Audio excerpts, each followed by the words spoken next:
me, DDP, Diamond Dallas Page, and my buddy Sammy G. What's up, bro? Sammy G. Those guns are looking good. Those guns are looking good, bro. They're looking good. Oh, kind of look like you, man. Look at your gun. Not bad for 6 months from 69. That's the way I look at it. Wow. 69 is my favorite number.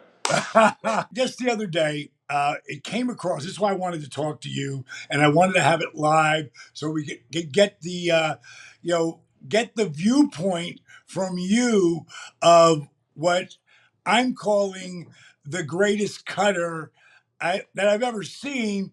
And it was a couple of years back, you and Cody Rhodes, and the spot and the whole deal. But the reason why I brought it up is because I'd seen it when it first happened, and I put it up there on my reels. It got like 57 million views just on my little reels thing. That's crazy. And then years later, it comes back again. Yeah. Because it's one of those things that keep you it's quick, and it's you can see it over and over again. I'm always blown away, and you calling it one of the greatest, you, the innovator of the cutter, like that means a lot. I got to tell you, for the longest time, and I'm sure you would remember seeing this cutter, which was unbelievable, which was Christopher Daniels and Frankie. That it was an Ultimate X match, I think, too. And I've never seen anyone like duplicate that, because I feel like the timing of the way they did it, with his legs dangled the way it was, and then him jumping off the rope, it just was one of the most epic cutters for sure. It was, and I have to say, my favorite cutter up till I saw the one that you guys do, and you knocked it out. It's very close second, but Okay. Phenomenal. But I wanted to talk about the bump, like where taking the cutter the way you guys did it.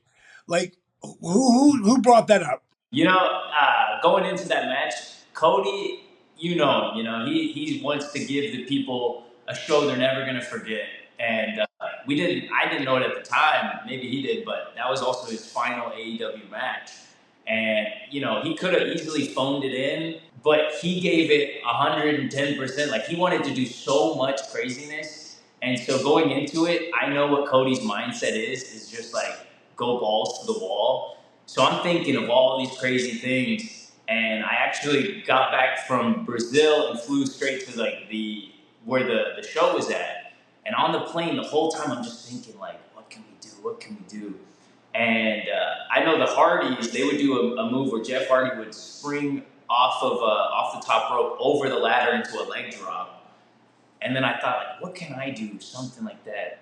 Maybe if we turn the ladder, maybe if he's over there, a cutter. Is that even possible? The only tricky part was if that ladder that I spring up to jump off of kicks out behind me, we're going to have a botchamania moment, And that's definitely not what you want on live TV, but it's just, go big or go home. And it's one of those moments that is going to live on past me, I feel like. And I'm so happy it worked out. It's just so many moments of that why it all worked out, the timing. Like the referees were doing their job. I was able to get off of the ladder perfectly. Cody was reaching for the belt right before I jump off. So he's not like waiting for me. It's almost like this perfect time that he's reaching for it. Oh, and boom, and then there we go. It was a perfect timing thing, and I didn't even understand at the time what that moment was going to mean to me until it was already like the next day, and people are still talking about it. Now here we are years later. I'm talking to DDP. It's just crazy that the moments like that can just become such a bigger moment later. Yeah, it literally is a timeless bump that is at its highest level. Obviously, I've watched you. I remember you walking out in AEW when you wore the big bear head. And my big Panda Head. Yeah, the Panda Head. I want to get back to that in a minute, but I don't want to go off this right now. Don't let me forget to talk about the Panda Head. Yeah. But obviously, you understand the importance of visualization.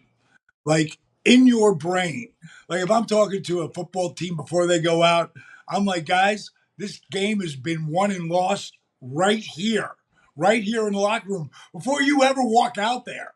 Like you either visualize the win and what you're going to do and how that team's going to come together, or you don't. And but when it's something like this, it's two guys and you having that visualization. How many times do you, and I'm sure you visualized it not working out as well too. Let's start with that.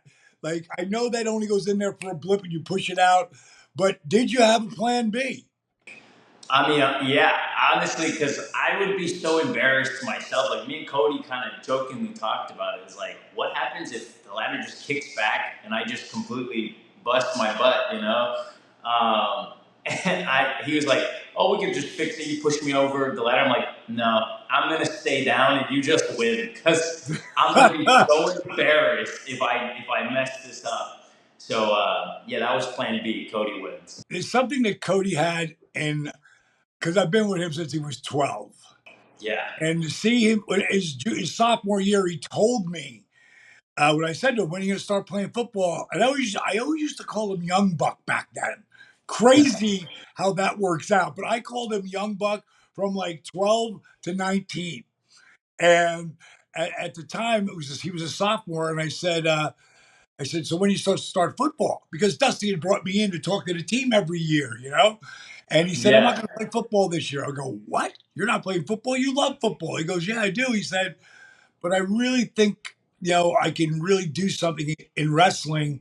So I'm not this year, not my sophomore year, but my junior year, I'm going to win the states. And I went, wow, that's a bold statement, young buck. And I said, if that's going to take, yeah, work. I went to work my ass off. And I came back from LA to watch him go 48-0 his That's junior year. awesome. And then Yes. the next year, his senior year, I knew he'd lost like I can't remember if it was the 12th or 13th match.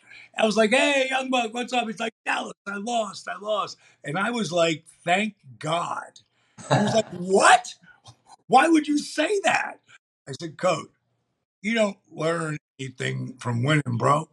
You learn from losing. You learn from falling down. You learn from making mistakes." And that's and then we talked. I came back and the kid who beat him, he met in the finals. He was Oh, wow. 47. He was 46-1. The kid was 47-0, and he owned that cat. That's Because awesome. the visualization he had that was what I was just about to talk to you about. Hmm. Failure's not an option. And if you were doing that to show somebody what you're going to do, it never is the same when we see the red light. Yeah. You perform at a different level. It's just the power of belief and then putting in the work. I 100% believed I could do it. And then luckily the stars aligned and the universe was on my side that day. And that match is one of my favorites for sure. Because, I beat him. No. But it's always got to be one of the favorites when you're beating the guy, you know. And now he's the guy on a whole different level. But I do want to go back to. I see you backstage. I see this young, handsome cat getting ready for his match, and then I see him put on a panda head, and, and I'm like, okay, kind of cool, but what? Where did that come from? It's almost the same thing where it's like I'm trying to think of ways that can stand out. Like, especially those first shows, first Double or Nothing and the first Dynamite. I know there's going to be a lot of great matches, and I know Yeah. people are not familiar with me, especially at that time in 2019. So I'm like, I know I'm going to go out there and do a great match, but there's going to be a lot of great matches tonight. So I need something that's going to stand out more. And my favorite animal is a panda. So I was like, what if I just wear like a panda head? And then I looked on Etsy, and there was a lady that made it, but I had to rush her to make it because I thought about this like maybe 2-3 weeks before the match. And she's like, God. "Oh, I can't do it in time." I'm like, "Name your price. Let's get it happening." How much do you think I paid for it? First of all, I was wondering where the hell did you find it? You answered my question before I got there because it's not like something you're going to see on Amazon. I'll just get from Amazon. Like, God, the workmanship. I mean, I don't know, $1,000. $2,500. Wow, And but keep in bro, mind, I don't bro, have a lot of money at the time. I'm investing in myself. Of like, I'm gonna stand out to hopefully, get more opportunities to show what I'm about. it did exactly what you wanted to do. I've always talked to people about this. It was really Eric Bischoff that made me see it more than anybody. He said to me one time about, just me being different, and he said, in this world, there's the best, and they're considered better than. And anyone who's not the best is less than unless they're different than. How do you stand out? Like, that's a perfect example of being different than and then delivering on the work end. Because no matter how you do to make yourself different, if your match sucks, that's all That's going to very blow true. over. Very You true. know? Yeah, if I go put on a stinker, like, man, that panda guy sucked. Listen, I also want to congratulate you on your baby. You and Ty, you guys got a beautiful little baby girl. Man, Yeah, thank you, little Luna. She's gonna be 10 months this month. Time just flies. yeah, yeah, it does. That's awesome, man. Well, listen, continue to walk your walk, brother, because it's working for you and you're building fans every day, but also always continue to find that way to continue to heal your body because that's what's going to give you the longevity in our career.